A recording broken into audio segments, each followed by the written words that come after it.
Hey guys, welcome to The Bite. My name is Jackie. Today's video is on a Nescafe cake, or the Middle Eastern tiramisu.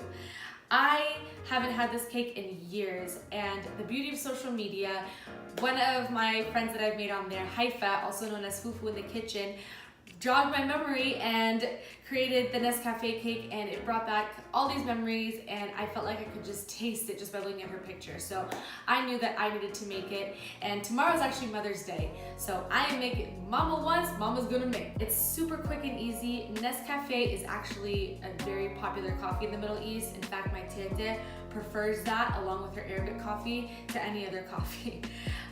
But this cake comes together in a cinch. Perfect for spring and summer because no oven is needed. This is a no-bake dessert. Let's go over the ingredients. So as I mentioned, this is like the Middle Eastern version of the Italian dessert tiramisu. So you're gonna need basically the substitute for ladyfingers. These are tea biscuits. You could use graham crackers or like those digestive biscuits, but I prefer these because they are lighter and even the flavor is lighter. It's almost like a vanilla flavor. But again, you can use either one. You can find these at most Middle Eastern grocery stores. You're going to need some heavy cream, some condensed milk, some hot water, Nescafe, and some cocoa powder. Another common substitute for like the topping, what we're gonna use the cocoa powder for. So some people instead of the cocoa powder use candied almonds, candied walnuts, any kind of candied nut, and they just caramelize it and crack it and sprinkle it on top. You can do either way, but to make it more of like a tiramisu, I like to use the cocoa powder. First thing we're going to need to do is add the coffee to the hot water. This is going to dissolve and it's quite hot, so while it's cooling off, I'm going to whisk together my heavy cream to turn it into whipped cream, and then we're gonna add the condensed milk. So let's go over the stand mixer. You want to start with really cold whipped or heavy cream. That is going to allow it to just whip a lot better and quicker. And some people even chill their bowl, the bowl that they're going to be whisking it in. You can also do this with a hand mixer, or you know, if you want tickets to the gun show, you can do it by hand. But I'm gonna be using my stand mixer today. Let me get this going until it has stiff peaks. There is not necessarily a stiff peaks, but this will do. All right, I'm gonna set this down, and I wanna fold in my condensed milk. If I whisk it, I don't want the beautiful peaks that this has developed to deflate. So I just want to gently add in my condensed milk, fold it in using a spatula. Just very carefully fold it in so you don't lose all that air we've added. And that'll take just a couple minutes. Stir it from the bottom so you make sure you get everything. The whipped cream and the condensed milk are mixed together. Coffee is ready, cocoa powder is ready. I got my biscuits out and open, and we are gonna start assembling. So you take one at a time. Well, you could do more than one at a time, but these dissolve and kind of disintegrate into the coffee really quickly. So not more than a second do you want to keep them dunked in the water, and if you have two, they kind of fall apart in your hands. So I suggest to do them one at a time and just layer them next to each other. And these are nice because they have these little scalloped edges that are gonna allow the whipped cream to kind of go in between the folds. And see how mine is kind of broken? Don't even worry about that. This is a very rustic dish, and as the cookies absorb the coffee, they kind of are able to mush together a little bit, so you can kind of work it to your liking, break it apart, create little crumbs. It is all good. So I'm just gonna complete this layer, and then we're gonna add a layer of cream, which I will show you in just a second. Okay, the first layer is complete, and if you can see, I kind of added all these little crumbles, and on the edge, just so I can cover that, I cut them in half this way so that the whole layer was filled. So I'm just gonna add about a third of this mixture onto here, oops, and then spread it out.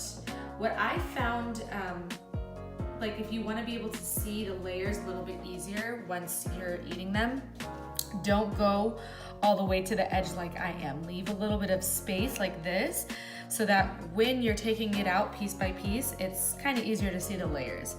I want every single bite to be filled with cream, with the lusciousness of those crackers, with everything. This is looking good.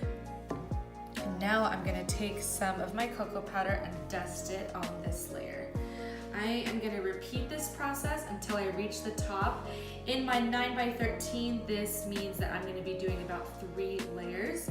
So you can, if you're using the candied nuts, you can add those here. You can leave it alone and only add them on top, however you want, but this is how I like to do it. So I'm gonna continue this till we reach the top. Gonna cover it and stick it in the fridge, and I will show you that before I get there. This looks good. I'm so excited tomorrow. I'm gonna cover this, get it in the fridge. The best way to eat this is to let it sit overnight. The flavors just come together so well. The cookies really absorb not just the coffee, but the cream that goes on top. And so I'm going to be decorating this tomorrow. However, whenever I'm making a mess over here. Whenever I would cover it with cocoa powder and then cover it, the cocoa powder would just stick to the plastic wrap anyways. So I figure I'd rather just decorate it right when I'm about to eat it, so that way it's a nice visual and then boom, we can eat it. So I'm gonna let this sit and I will see you tomorrow when I take a bite of this deliciousness. I can't wait. All right, so this sat in the fridge overnight. I am ready and waiting. And I have a friend with me, Nadia. Can you say hi? This is my daughter. She's 1 year old. She's not gonna be eating the Nescafe, she's not gonna be eating the Nescafe cake, but she knows it's meaning delicious and yum, right? Yes. So I'm gonna show you a few ways to decorate this. You can totally just cover the top with cocoa powder and that's gonna look like a very traditional tiramisu. But for some other options, you could do, and I'm gonna try and do this with one hand, but if you want to like make kind of little hearts, I'm gonna do my best here. It's hard to do this with one hand. This is really good for Valentine's Day, for a weekend, for just like a dinner party that you're going to. I'm just gonna do a little, they don't really look like hearts like at all, but you know, use 2 hands. And then to accentuate the heart, I have some little crackers, because the sleeve that I use, I didn't quite finish all 2 sleeves. So whatever I had left of the second sleeve, I just crumbled them up, and I'm gonna use these crumbles to accentuate this heart right here. And see what I have left, maybe sprinkle some around the border. So decorating is not my forte, but this is what I came up with. So you can do a multitude of different things. Like I said, you can go very simple and classic and just dust the cocoa powder over it. That's always delicious, and that is my decoration of choice usually. You can do the outer rim with the little extra flakes of the biscotte or the tea crackers that you have. You saw me do some hearts. Those didn't turn out so well. This is what I have, you know, we're gonna scrape that off and eat that on the side because I just didn't care for how that turned out. Here's what I did instead. I just took some Nutella or chocolate hazelnut spread and I mixed it with coconut oil. That way you're able to drizzle it. The Nutella can be too thick, so if you microwave it for 15-20 seconds with some coconut oil, it'll be drizzleable. So I had that in a bowl here and I just drizzled it across like this, or any which way, but one direction, and take a toothpick and just go the opposite direction to create these little waves. And these are very typical for a lot of other pastries, but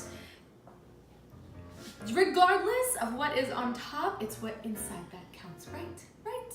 Nadia is not here. She went to sleep because she just got tired of me decorating and taking my time with this, but I am gonna take a little bite. We're gonna be having people over, so I don't wanna take too big of a bite, but I just cannot wait any longer. Ooh, chocolate covered espresso beans. That would be good on here too, okay.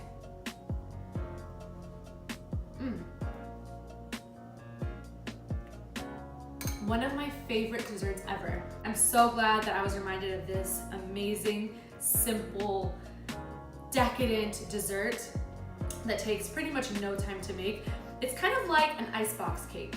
And like I said, these are perfect for summer. I really hope you give this a try because it's just incredible. I have some other variations to this. You can totally use Arabic coffee as well, or espresso. Just leave the granules out of it when you're dipping the tea biscuits in it. Otherwise, it'll just change the texture and you want it to just have that smooth texture that it's known for. So if you want some other variations to this, like with dulce de leche or coconut, let me know because I am ready to share them with you. I'm gonna put this away before I eat it all. We're expecting people, so I wanted to still be here when they get here. So I hope you enjoyed it. Give this a try this spring and summer because it's perfect. No big dessert for that. The full ingredients and directions will be on my blog. You can find the link in the description box. And happy Mother's Day to all the mamas and the godmamas and the grandmamas out there, and thank you for watching The Bites.